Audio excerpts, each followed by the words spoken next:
What's up, everybody? Welcome back to another episode of Ben on Sports, another NASCAR weekly preview episode. This week, NASCAR is moving to Iowa. Let's get into it. Some storylines coming out of the last week. Bubba Wallace finally ends the drought at a crown jewel event, the Indianapolis 500.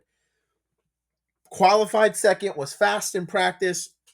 The strategy worked out. Logano goes down with the flat tire, and Bubba Wallace holds on the restart to win. This is probably the least controversial win of Bubba Wallace's career. I think he has proven himself. I know he's always going to have haters. Listen, you can say his first win came in a rain-shortened super speedway race. Probably a fair criticism. He can't control that.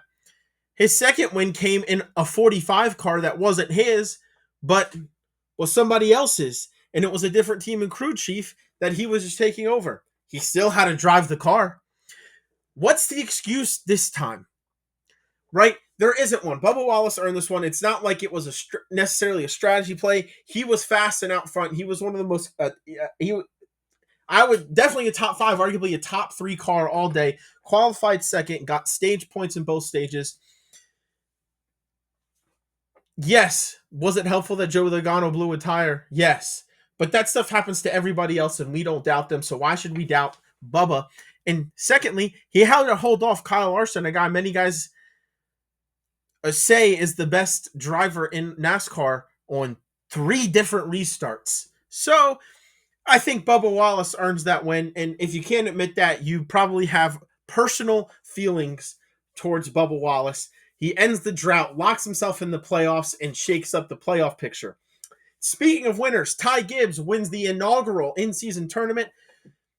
Really not all that exciting. I feel bad for him. It's also really unfortunate he doesn't get the $1 million. The team does. That's a really interesting scenario. It's a good idea. Let's just hope NASCAR makes some changes to it where it's actually interesting the entire way next year, and you don't have a whole bunch of 20 seeds and drivers that aren't even going to make the playoffs upsetting guys who have won races in the first round. Okay.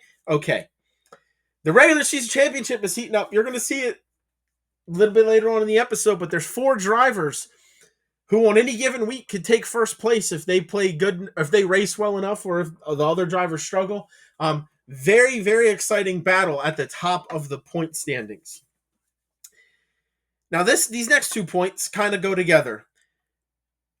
Does the Brickyard 400 at Indianapolis have the least shine of all the Crown Jewel event? Now, obviously, everybody knows the Daytona 500, and I actually have a slight beef with the Daytona 500 that's similar with my beef with Indy. Nobody doubts the Southern 500 at Darlington. Everybody knows how hard that is to win because of how difficult the track Darlington is. Everybody knows the Coca-Cola 600 Memorial Day weekend, right? 600 miles in remembrance. Longest race in NASCAR. Nobody doubts how difficult that race is, and it is real. But Indy, A, it's the newest of all of them, and B, Indy's kind of hard to pass. And it's always been that way, but in this next-gen car, which is where it brings in this next point, it desperately needs change. I think it absolutely is hurting Indy, and you heard me mention Daytona 500. It's hurting some other super speedways. How frequently these races turn into how much fuel can you save, right? And I'm not saying strategy has no place in motorsports because that's not the truth. But personally, in my opinion, I want to see guys trying to run the fastest lap they possibly can that lap. I don't want somebody to be like, okay, well maybe you go from full throttle to 3/4 throttle, or this or that, and saving fuel. It's happening at Daytona, it's happening at Talladega, it's happening at Indy, and it absolutely ruins the racing, and it absolutely ruins what should be one of your biggest events as a crown jewel race. I'm sick and tired of it. The other thing I'm sick and tired of, can we please build a car that can pass on green flag runs? It's not just Indy, but I feel like Indy's one of the worst tracks. If somebody is running 3/10 faster than you and runs you down, you should be able to pass somebody that is 3 to 5 tenths slower than you. And Indy, you get behind somebody that much slower than you, and you're just stuck. And I don't think that's right. After the first 2 or 3 laps of green flag racing after a restart, you're kind of just stuck. That's not how racing should be. This next gen car from the start, and actually, there was some good racing in 2022, but I feel like that second half of 2022, when it was introducing to this current point, the next gen car has been awful in dirty air. You can't race anybody. You can't get close to anybody, or your car's going to spin out, or you're going to lose 5-6 tenths over the course of a lap. It's absolutely ridiculous, and it's ruining quality and ruining the raceability of what should be some of your best events. This next gen car definitely needs change, and it's deeper than the tires. Okay, I love that we're trying new stuff with the tires. I love that sometimes we have an option tire. I think that's fun. But you need to go further. Is it adding more horsepower? Is it any number of things that have been suggested? I don't know. But the fact that NASCAR as an organization is so hesitant to make changes, significant changes like that, is an absolute disgrace to the integrity of the sport. Somebody that is a second slower over the course of a 2.5 mile track should not be able to hold up 5 cars that are all 8 tenths to a whole second, maybe even more faster, simply by air blocking. That is ridiculous, and it has not always been the case in NASCAR. I will get off my soapbox. And then hop right back on it, because 6 and 7 here. Xfinity Series drama. Now, this is, I think, a first. The entire year, I've kind of been staying away from talking about the Xfinity Series. Not because I don't want you to keep up with it, just because, I don't want to have, don't talk about it a lot, right? But I think that there was something that a lot of you saw that occurred this week that deserves to be talked about. And that is Austin Hill right rearing a part-time driver down a straightaway over an incident that, frustrating, but it's not that big of a deal. And then, after you intentionally right rear somebody, which NASCAR is already setting the precedent for, in other series going back just to last year, earlier this year, the year before, not only do you get black flagged for 5 laps, parked for 5 laps, as you should be, when it happens, you're going to start screaming obscenities at NASCAR and cursing them out because you messed up and you don't want to take responsibility for your actions. Listen, there's no S&T data for Xfinity Series. So is it as easy as it is in a Cup Series to see your steering data? Probably not. But it certainly looks like he was making a left-hand turn going down a straightaway into Eric Almirola. Maybe there's a very legitimate possibility there's something else going on there. I think NASCAR felt pretty confident, and I think it's a fair punishment to have him parked for a week. It's just absolutely... Austin Hill, also, you have to think history. Some guys probably do get punished heavier because of history. Austin Hill is arguably the biggest hothead in all of Xfinity and one of the biggest hotheads in all of NASCAR. And which is funny coming from somebody who outside of super speedways probably isn't even a top 3 driver in his series, top 3 or 5, maybe even top 5 driver in the series. But Austin Hill just needs to chill out, and his penalty is deserved. And what did you think was going to happen when you right-reared somebody and then sat there and wanted to tell NASCAR that they're idiots and curse them out? Not good things. Common sense, right? I know you're mad in that car, but you got to figure it out. I mean, I remember however many years ago it was, Kyle Busch got in trouble, and he got black flagged or had to come down pit road and was flicking off the NASCAR officials from the car. And guess what? He got black flagged. And that was before NASCAR made all the rule changes. Use some common sense behind the wheel of a car. And now he screwed himself because he's going to lose all playoff points that he's occurred, which is a lot, and all he will occur in the future. And now a promising season where you could potentially win a championship is down the drain. And what is Richard Childress's, his car owner, what is Richard Childress's response to this? Oh, NASCAR hates us. We're just a blue-collar team, and they're punishing us. And please, For the love of God, shut up. I am sick and tired of Richard Childress and his entire family. They've done a lot for NASCAR, okay? Dale Earnhardt Sr., probably the biggest star this sport has seen, legend of all legends, won 7 championships for RCR in the 80s and 90s. Right? One of the most historic teams, the historic number 3. Heck, even Kevin Harvick was really good for RCR. And outside of those two guys, give me one driver that they have consistently been able to put the top 10 in points to Hall of Fame all-time drivers outside of them. Nobody.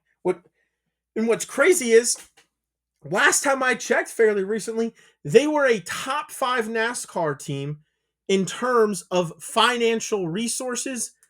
Obviously, you're not going to beat Gibbs and Hendrick and arguably Penske. But on top of that second tier of teams, RCR is one of, if not the richest team.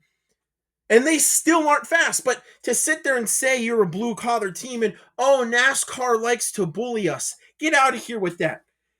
Your net worth is like $250 million as a car owner. It's just absolutely ridiculous. Were they bullying you last season when Austin Dillon, your grandson, who you fed a silver spoon to, talented absolutely, but not let's not act like there's not better guys for that car who would probably do better with it. I digress. Was NASCAR bullying you in the Cup Series last year when your grandson flat out wrecked and junked 2 cars, not one, but 2 cars in the final turn to win a race? No, absolutely not. That was the right move. And then you're going to bring up your other grandson, Ty Dillon, who doesn't even race for you, to try and prove a point about, oh, well, when Ty got right-reared earlier this year, where was the punishment? It wasn't the same. Well, Austin Cindric did get punished. And sorry, but what Austin Cindric did to Ty Dillon earlier in the year, while wrong, which I said on this podcast, and I believe I even said you could probably make an argument that he should have been more stiffly punished, is not the same thing that Austin Hill did this weekend to Eric Almirola. Sorry, I know I had 2 rants for you. We're halfway into the episode and I haven't even gotten through storylines. I just had those 2 rants ready for you. I'm going to lay off of RCR the rest of the day. Sorry to you RCR fanboys out there. But somebody needs to talk some sense to them because they're not getting bullied. They're just making poor decisions. And you're also not a blue-collar team. Let's be honest. And then another fun piece of news here to lighten the mood up a little bit. Chicagoland is finally back on the Cup Series schedule. Obviously, no Chicago street race this year. We've already talked about them going to San Diego, but Chicagoland is back. That is exciting. They're still going to be racing in that area. And Chicagoland has some good moments. Unfortunately, I think, well, not unfortunately, but arguably their best moment was not a racing moment, and it's when, they were sponsored by Tropicana and they had the big orange rolling down the backstretch, or no, I think it was actually the front stretch during qualifying. But that's still a good moment nonetheless. I'm happy to see NASCAR going back to Chicagoland. Now let's get into the preview, the part people actually care about. So, NASCAR has only raced at Iowa one time in the next gen. It's a new track for them, and it's good that they're there. So there's only one race of data. So what I did is I'm giving you the top 5 from Iowa last year, and then I looked at all the short tracks that next gen has raced on, there's been 19 short track races in the next gen era, and I'm giving you the stats for those. And those there's only 3 other short tracks, and they are identified as Bristol, Martinsville, and Richmond. And to be honest, I almost did what I did last week with Indy and Pocono and just did Iowa and Richmond, because in my mind, in my head, Iowa and Richmond are more similar than Iowa is with Martinsville or Bristol. So really, Richmond is kind of the direct translation. But there's also a Richmond race coming up in between Watkins Glen and Daytona, a road course in the superspeedway. Iowa and those 3 tracks are it. So I kind of just wanted to look at short tracks overall here. And as you can see, last year's top 5 at Iowa, Ryan Blaney winning the race in a Ford for Team Penske. And then William Byron and Chase Elliott of Hendrick Motorsports, they always love short tracks, second and third. Christopher Bell for Joe Gibbs Racing in fourth. That top four, all drivers to be expected, all good short track drivers. And then surprising everybody, Ricky Stenhouse Jr. with a top five at Iowa last year. You talk about somebody that can need a good day that's just dropping through the points. Definitely Ricky Stenhouse. Let's see if he can repeat that. Unlikely, but it would be interesting. The rest of this is for stats on short tracks. Best average finish on short tracks in the next gen. Sorry, that kind of gets hard to say when you're saying it fast. Denny Hamlin leading the group at an average finish of 6.7. Kyle Larson second, 7.1. Chase Elliott third, 7.7. Christopher Bell, 9.5 and fourth. And Ryan Blaney is fifth at a 10.5.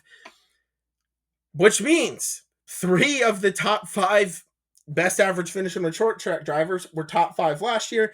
And those are probably 5, if not the best 5 of the top 7 or 8 short track drivers in NASCAR.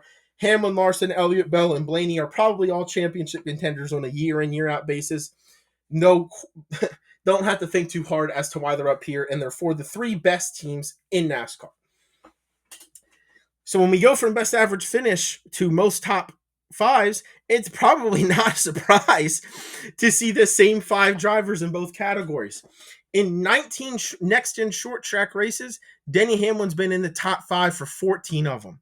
Kyle Larson, 13. That's some pretty darn good numbers. Then you have Chase Elliott and Christopher Bell with 8 and Ryan Blaney with 7. Again, they're in essentially the same order as they are for average finish. And then most top 10s out of 19 short track races, Hamlin and Larson are tied at 15. Elliott and Bell are tied at 14.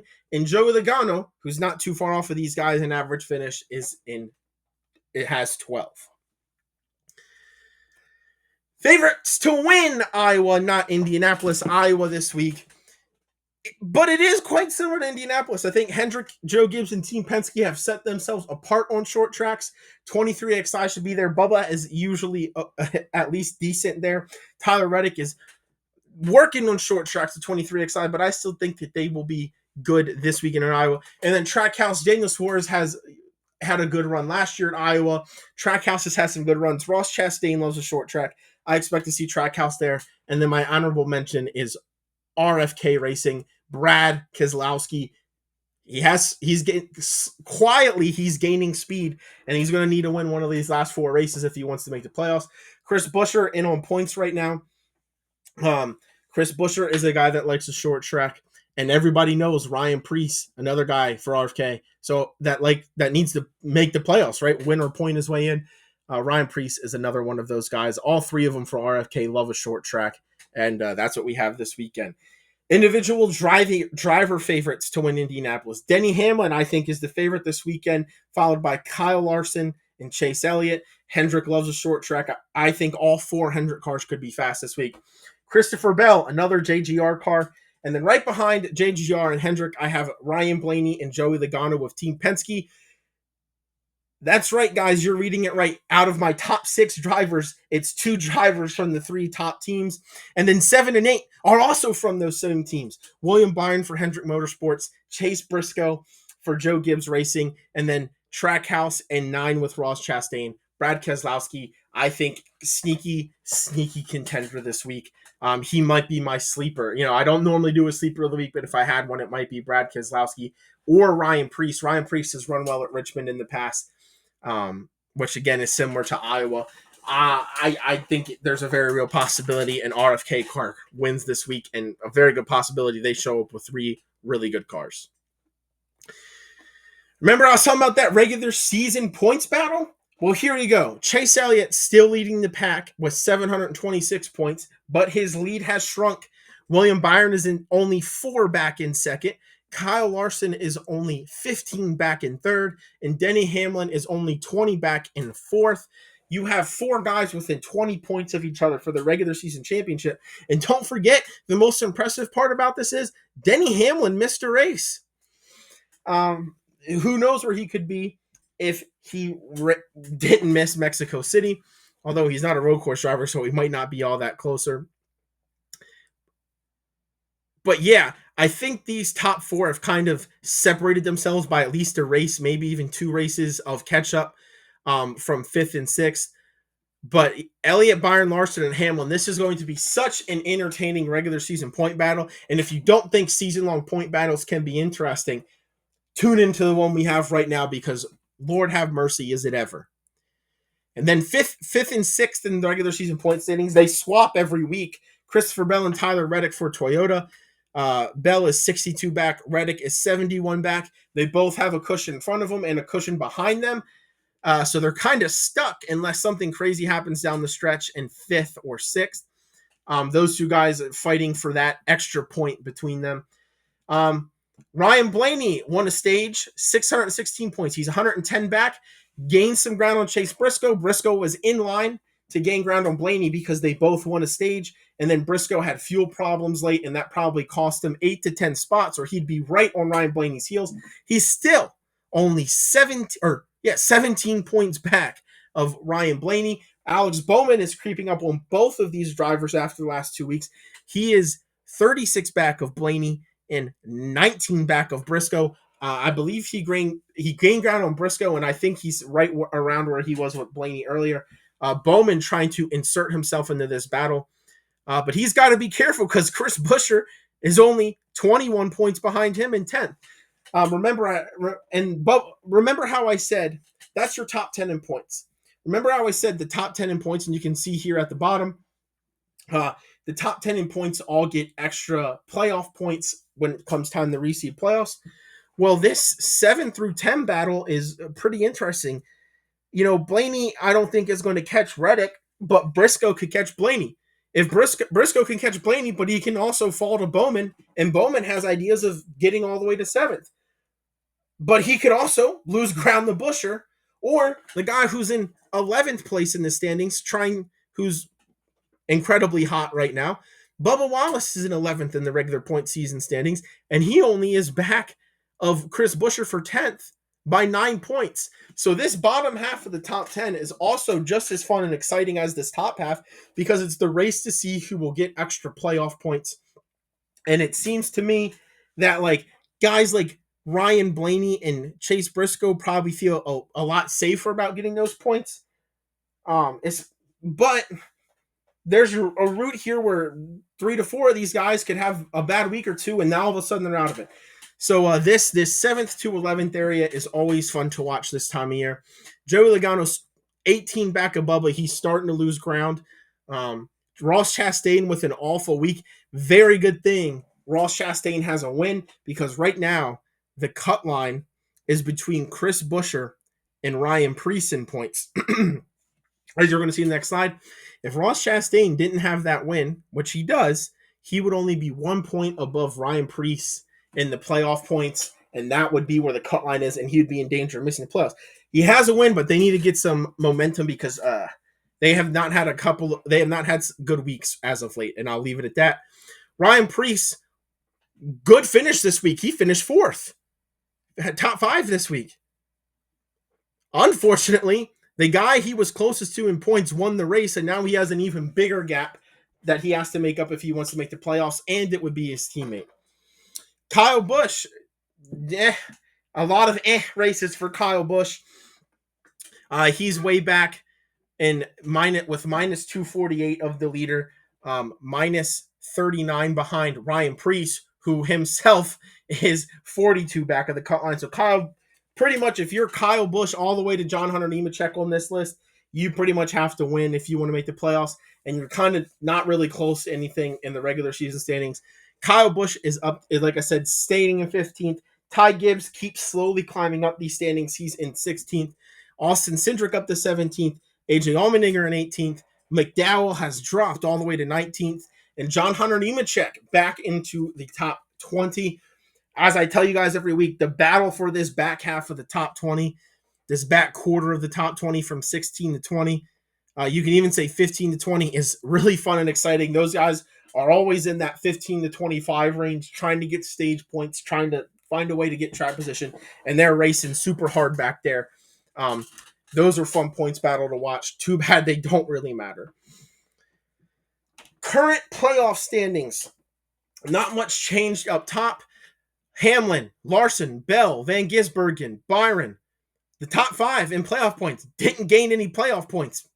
Ryan Blaney won a stage to get him to 10 playoff points, making him the 6th driver with double-digit playoff points. Cindric didn't do much. Chase Briscoe got a stage win, won the first stage in Indianapolis, bringing him to 7. Bubba Wallace won the race, giving him 5, so he is 7. And Chase Briscoe and Bubba Wallace move into a tie with Joey Logano. And then a combination of Briscoe and Wallace has moved Chase Elliott, Chastain, and Berry into a tie with 6th. And those are just the race winners there in yellow.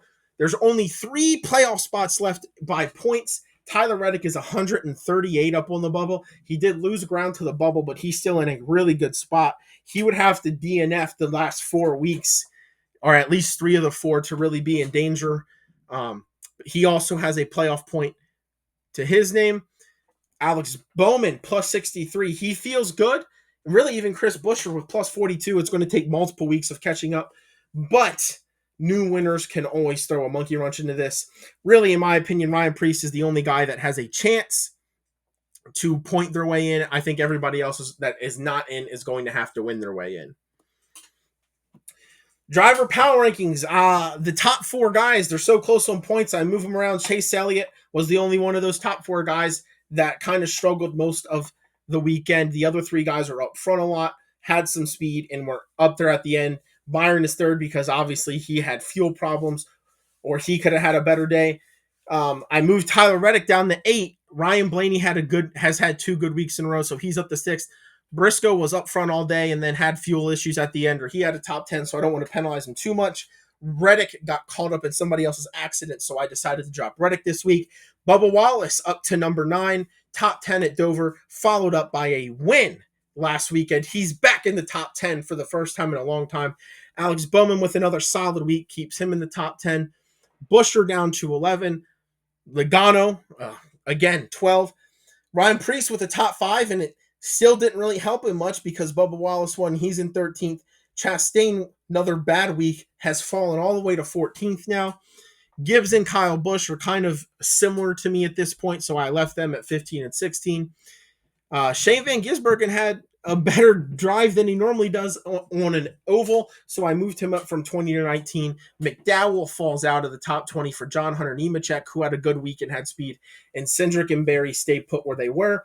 If you guys need help remembering my colors, dark green means I see them as a championship contender.